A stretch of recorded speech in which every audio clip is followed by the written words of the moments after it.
All right. Hello. Hi, this is Gertrude Mache again here in Wellington, New Zealand. Today I have the pleasure of interviewing yet another best-selling author by the name of Paul Lawrence. Paul has written an amazing book called Just Show Me How It Works. It's a book about technology and the challenge that people have with all of these gadgets that we have and the technology that has evolved. And Forward Reviews have actually said that this book is the new Bible for the technologically challenged. Paul, welcome. So nice to meet you. Thank you. So Good Paul, to see you as well. what inspired you to write this book? Well, one of the things that I realized, I worked at HarperCollins and 20th Century Fox for over 20 years. And these are very media-centric companies. And the minute the Kindle and the iPad came out in its first incarnation, what I realized was that even the people that I was working with in this digitally savvy company were overwhelmed by all of this technology. And if somebody is overwhelmed in that environment, imagine if you're an adult in Des Moines, Iowa, or Wellington, or the UK, wherever it might be.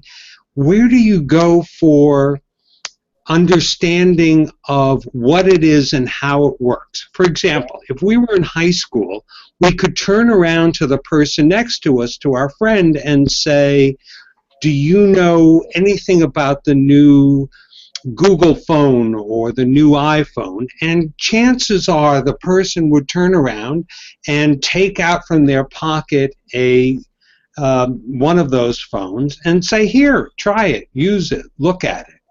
Yeah. But as we get older and a little more staid in our ways, what happens is, where do you go for that? Do you turn to your kids?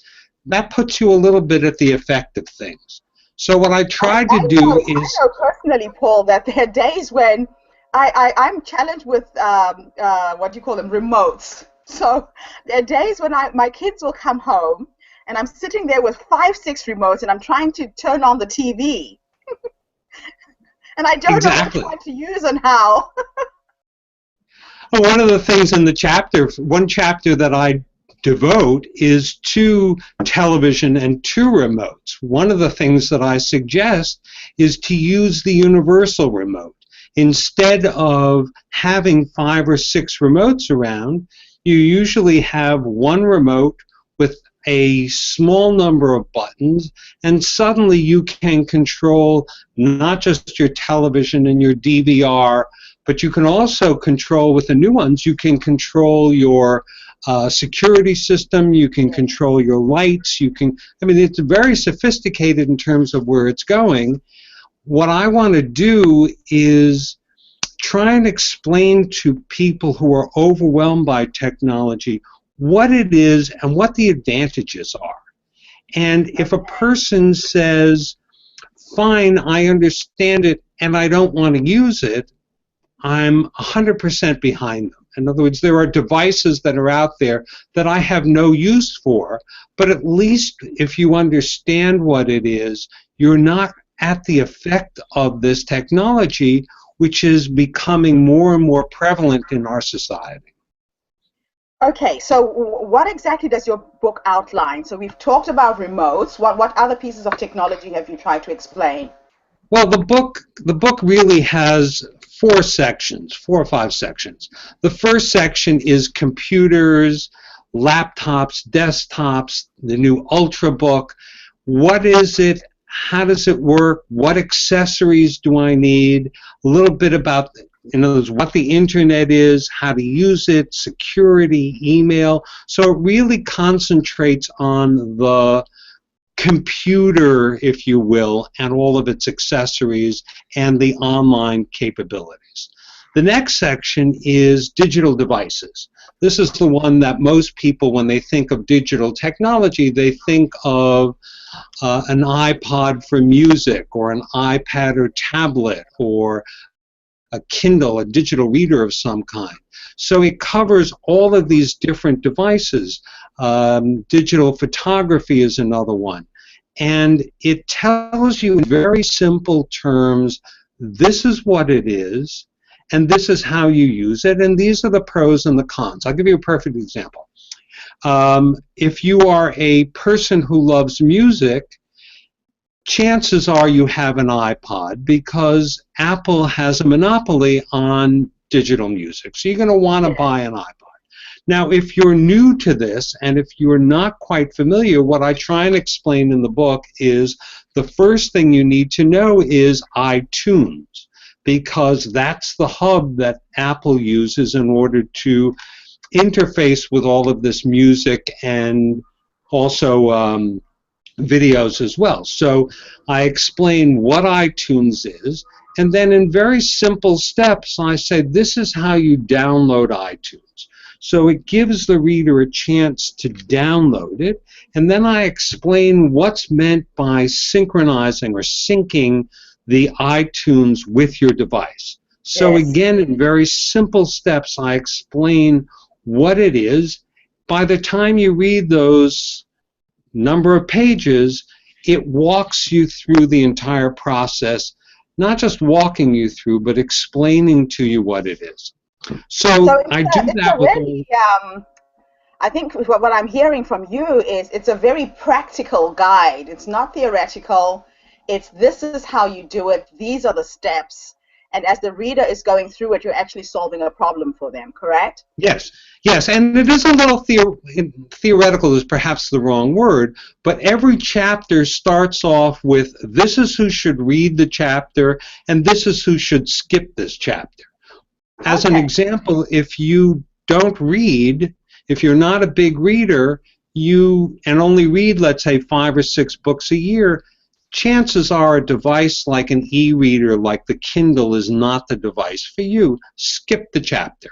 Right. So it gives people not just a practical hands-on, but it gives them an understanding of what the device is and why it's useful to you or not. Right, right. So I was explaining the steps. So it's computers, digital devices. The next area that I cover is social media. So I cover not just Facebook and LinkedIn and Twitter, but Instagram, visual. Right now we're doing a visual Google Hangout on YouTube. So I explain in the book, this is how you create a video, and this is how you create a video for YouTube specifically. So it gives hands-on for that. And then how do you use the more common video elements like Skype is one, we're using Google Hangouts, but you can also use Skype and FaceTime with the Apple products. So that's there. And then the last sections cover where technology is going in the next 5 to 10 years. Okay. So it explains things. One of the things that's very in the news right now, besides security, is monetary mobile devices. Right. In other words, being able to pay at a cash register of whatever kind with your mobile device and pay it securely.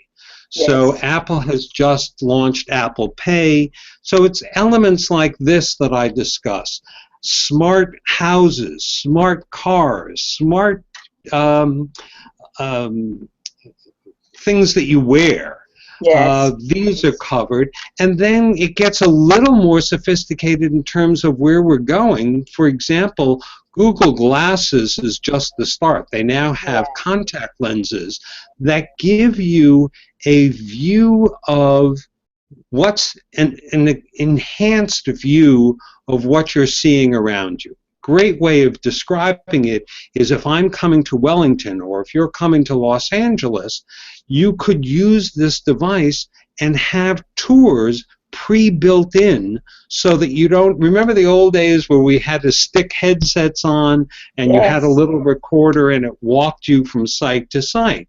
Yeah. This gives you an opportunity to not only view what you're, not only understand what's around you, but gives you nuances in terms of sound, voice description, almost like a tour guide, visual descriptions, and of course, we apply this technology to the future, and it becomes very much like that movie Minority Report, where you are Oh, walking down the street and suddenly, Domino's Pizza knows that you love pizza, so they say, hey, Paul, if you come in here now, we'll give you $5 off our, biggest pizza. Or you're going so shopping in the Macy's technology is or now whatever. very intuitive as well, right? Exactly, exactly. So that's what it does. It covers the basics from computers, it covers digital devices, it covers social networking and visual, in other words, video networking, and then gives you a peek into the future. I must tell you, it's a rather thick book, and Yes. it's, but what it does, it's laid out in ways that's very reader friendly. So Okay. what I'm trying to do is really target people who don't understand this technology. I'm not looking to someone like you who is digitally savvy and Okay. kind of to give you nuances, although you may find tips. What I'm trying to do is reach the person who hasn't a clue Okay. and So really this is would be a looking. great Christmas stocking gift for your mom or your grandmother or someone of that Exactly. age group, correct? It's a great Christmas gift that's also great for afterwards. Many of us have New Year's resolutions where we say, for the new year, I'm going to be technically savvy. And where do you start? So, there are books out, for example, the Dummy's book is there, but they all presuppose a level of understanding. They Yes. presuppose that you already understand computers and a little bit about the way the device works. What this does is it takes you right from the very beginning and explains it step by step so that there's um, understanding with a sense of ease about it. It's like we take Fantastic. this much too seriously. Oh, this is awesome. I can really see how you have kind of bridged a gap because for most people, there are people who really understand technology well. There are people who are a little bit there. You've kind of bridged the gap between the two worlds. And I'm happy that I managed to get hold of you before Christmas. And I also Right. know that you provide coaching, don't you, online? I, I'm the difficulty with online is to connect with me online. You already have a level of understanding. So I'm trying to figure out ways of doing that that's a little more of an ease rather than saying, oh yes, I have these workshops, come to this website. So right now my workshops are more hands-on, one-on, with groups. Okay. Look, there are a couple of things to realize here that are worth just mentioning briefly. One is we are living in an age where the equivalent would be that the horse and buggy is trying to coexist with the automobile. And most Okay. Yes. people, most adults are in that horse and buggy stage, and suddenly young kids are going at a very fast 35 miles an hour down the street, scaring their horses.